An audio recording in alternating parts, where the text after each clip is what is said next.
Gaspar Melchor de Jovellanos, born Gaspar Melchor de Jovellanos, January 5, 1744, November 27, 1811, was a Spanish neoclassical statesman, author, philosopher and a major figure of the Age of Enlightenment in Spain. Gaspar Melchor de Jovellanos was born at Gijón in Asturias, Spain. Selecting law as his profession, he studied at Oviedo, Avila, and the University of Alcalá, before becoming a criminal judge at Seville in 1767. His integrity and ability were rewarded in 1778 by a judgeship in Madrid, and in 1780 by appointment to the Council of Military Orders. In the capital, Jovellanos took a good place in the literary and scientific societies. He was commissioned by the Society of Friends of the Country, Madrid's Economic Society, in 1787 to write his most well-known and influential work, Informe el Expediente de la Agraria, a report on the dossier of the agrarian law, a project which he completed in 1794, and published in 1795.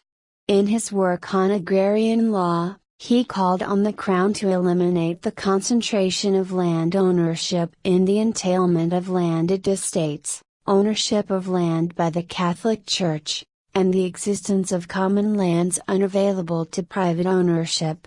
In his view, Spain's wealth lay in its agricultural productivity, which would allow its population to grow and prosper.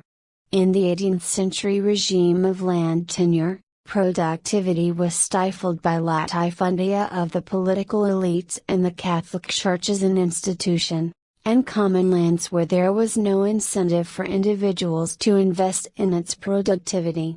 Jovellanos was influenced by Adam Smith's The Wealth of Nations, 1776, which saw self-interest as the motivating force for economic activity.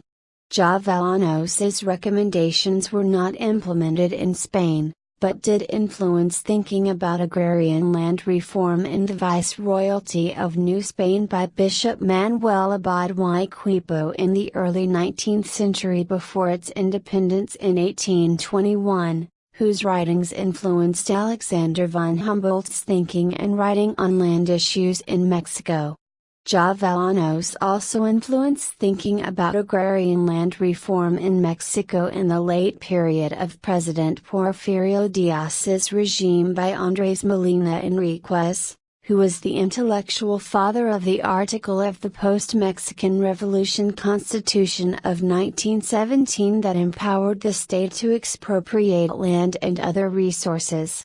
Involved in the disgrace of his friend, Francisco de Cabarrus, Jovellanos spent the years 1790 to 1797 in a sort of banishment at Gijón, engaged in literary work and in founding the Asturian Institution for Agricultural, Industrial, Social and Educational Reform throughout his native province. This institution continued his darling project up to the latest hours of his life. He was summoned again to public life in 1797, when Melchor de Jovellanos refused the post of ambassador to Russia, but accepted that of Minister of Grace and Justice, under the Prince of the Peace, whose attention had been directed to him by Cabarrus, then a favorite of Godoy. Displeased with Godoy's policy and conduct, Melchor de Jovellanos combined with his colleagues Oviedo to procure his dismissal. Godoy returned to power in 1798 and Jovellanos was again sent away to Gijón.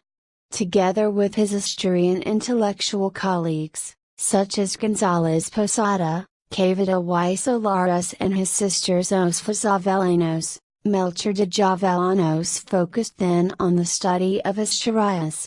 He intended to start several projects in the study of his native Asturian language, including an Asturian Academy of the Good Letters and an Asturian dictionary, but in 1801 he was thrown into prison in Belver Castle, Majorca, and was forced to put all his cultural projects on hold.